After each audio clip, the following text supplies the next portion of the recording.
Have you ever had that moment where a food you've eaten your whole life suddenly turns on you? Maybe it's eggs or coffee or your favorite cheese. And now, out of nowhere, when you eat it, you're bloated, inflamed, itchy, foggy, or just exhausted. It can feel really scary because the natural thought is great. Now I can't eat anything. But what if the food isn't actually the enemy? What if it's giving you a signal that your gut lining, your microbiome, your digestion, or your nervous system has become overwhelmed? Because when food sensitivities start multiplying, the answer usually isn't to make your safe food list smaller and smaller forever.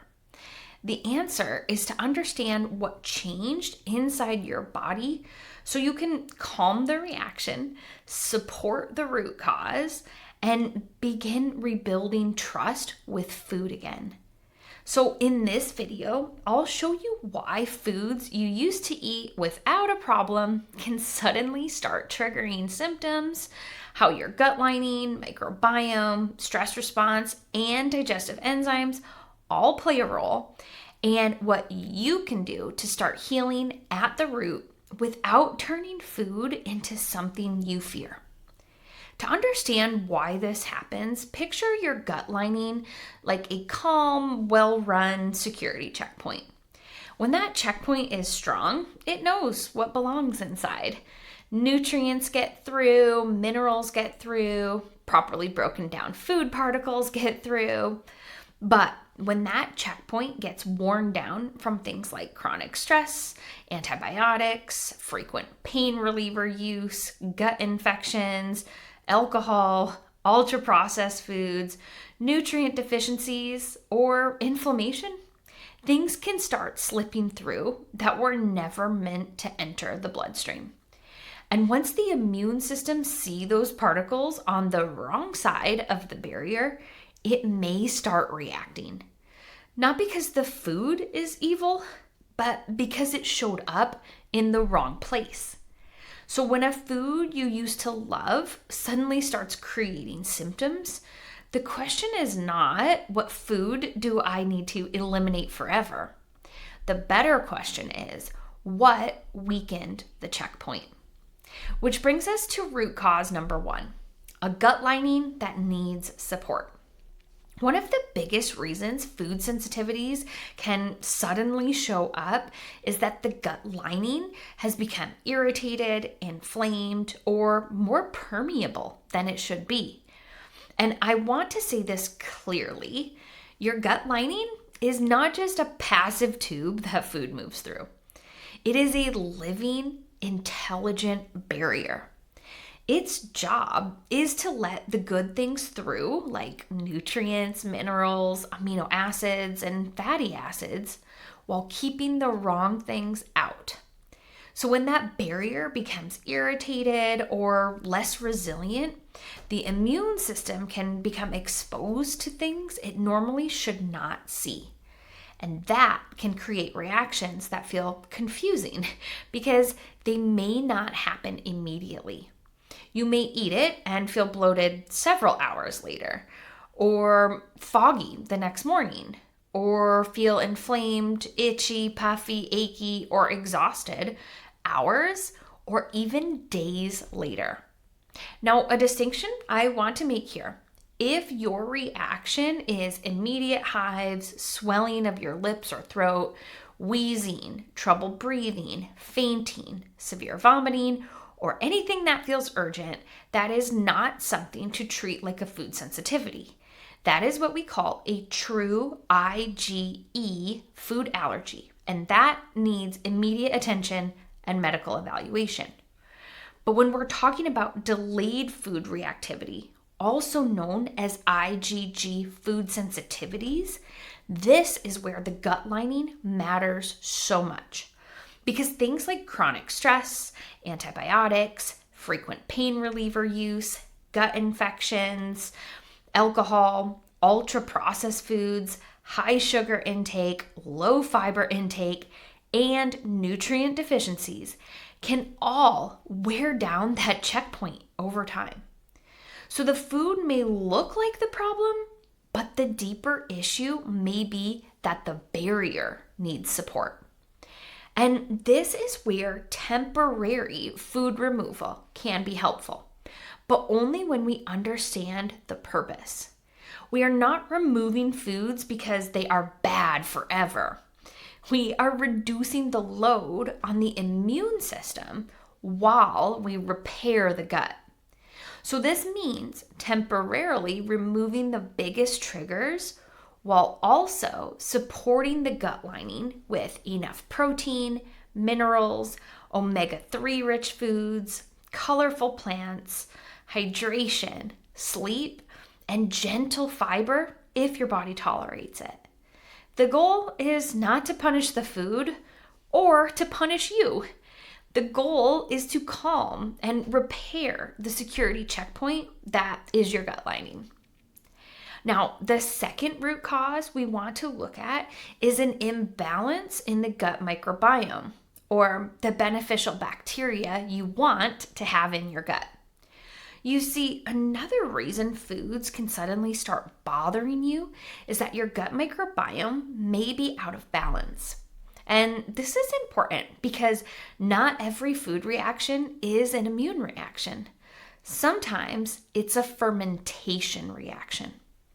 So if you suddenly feel like you can't handle beans, onions, garlic, apples, dairy, fermented foods, or certain carbohydrates anymore, it may not mean your body is attacking those foods. It may mean those foods are reaching microbes that are producing more gas, pressure, or irritation than your system can comfortably handle right now. Sometimes your body is not attacking the food. Sometimes the food is feeding a microbial community that is out of balance. And this can happen after antibiotics, after a stomach bug, during long seasons of stress, with constipation, with IBS patterns, with SIBO patterns, or after long periods of eating very little fiber. Because your healthy bacteria help you break down food. They help train your immune system. They help maintain the gut lining. And when that inner ecosystem loses diversity, foods that used to feel normal during digestion can suddenly feel like too much.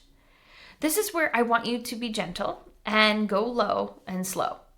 Because if your gut is already sensitive, adding a giant salad, a bowl of beans, sauerkraut, prebiotic powders, and a high-dose probiotic all in the same week may make you feel worse. More gut support is not always better. Sometimes gentler is better. So you might start with cooked vegetables instead of raw, small amounts of soluble fiber instead of a huge fiber jump, more hydration, a little more plant diversity over time, and fermented foods only if your body tolerates them right now. Probiotics can be supportive for most people, but they are not one size fits all. And that's where doing some stool testing can be even helpful to get more targeted information on which probiotics would be most supportive. But ultimately, the key is to rebuild your microbiome slowly enough that your body feels safe receiving that support. Next, the third root cause we want to look at is a dysregulated nervous system. Another reason foods can suddenly feel harder to tolerate is that your nervous system may be predominantly living in threat detection mode. And this is such an important piece because your gut and brain are constantly talking to each other. Your gut is not just digesting food in isolation. It is listening to the state of your whole body. So if you are in a season of chronic stress, burnout, grief, poor sleep, overworking, overtraining, emotional overwhelm, or always feeling like you have to push through, your body may not feel safe enough to digest, absorb, and repair well. Because when your nervous system is in fight or flight, digestion is not the priority. Survival is. Your body may change stomach acid production. It may change enzyme output. It may change gut motility, meaning food may move too quickly or too slowly. It may shift the microbiome, and it may make your immune system more reactive. So if you've ever noticed that you can eat something one week and feel fine, and then eat the exact same thing during a stressful week and react to it, there is a reason for that. Your body is responding to the whole environment around the meal, not just the food on your plate. If your nervous system is already scanning for danger, a normal food can feel like one more knock at the door.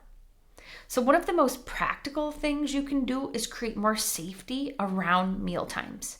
Before a meal, pause, take a few slow breaths, actually sit down, smell your food, let your body register, we are safe enough to digest now. And while you're eating, try to slow down, chew well, and avoid eating while rushing, arguing, scrolling, working, or driving if you can. This doesn't have to become another rule to obsess over. It's just an invitation to make meals feel less like one more task and more like a signal of safety. And outside of meals, this is where the simple nervous system support matters so much.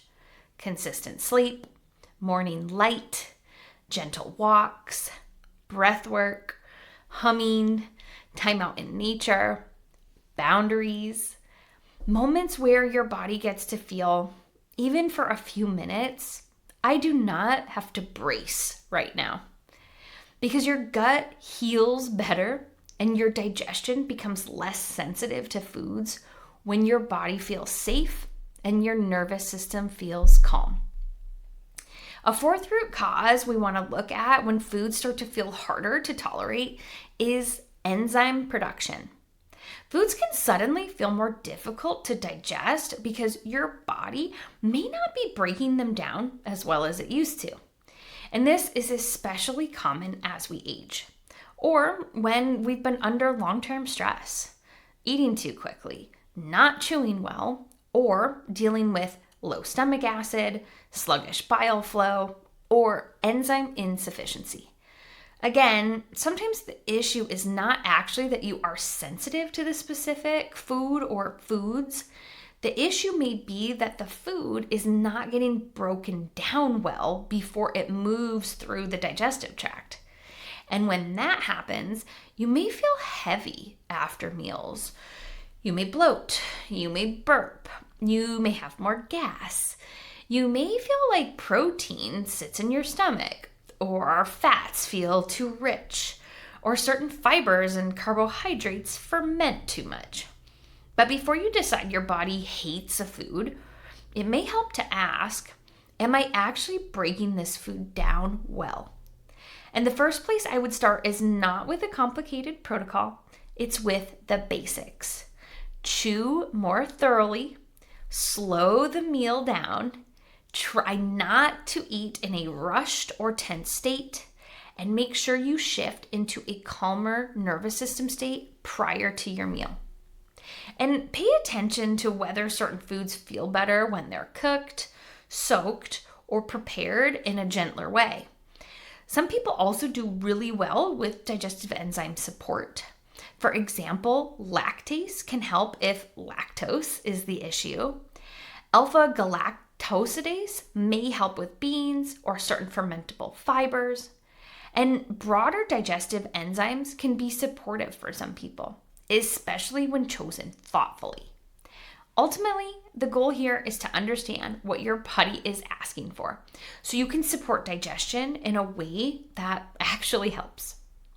Now, this is where testing can be helpful, but I want to frame this carefully. IgG food sensitivity testing can be a useful clue, but it is not the whole picture. and it should never be used to create fear of food or lifelong restriction. In functional nutrition, IgG testing is often used to look for patterns, reduce immune load temporarily, and guide a short-term elimination and reintroduction plan alongside a gut healing protocol. But your symptoms, your history, your stress load, your digestion, your microbiome, and your gut lining all matter too. So if gluten seems to be the issue, it's important to test for celiac disease before removing gluten. If dairy causes gas, bloating, or diarrhea, lactose intolerance may be part of the picture. And if bloating is severe or persistent, SIBO or IBS patterns may be worth exploring. And if symptoms are immediate or severe, that belongs in the allergy conversation with a medical provider.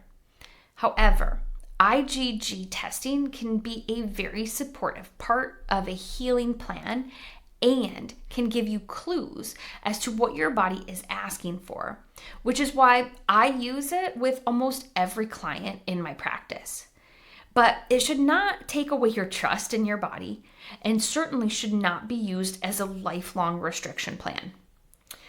And if you've noticed that your food reactions seem worse when you're stressed, exhausted, overwhelmed, or living in that wired but tired state, that is not random.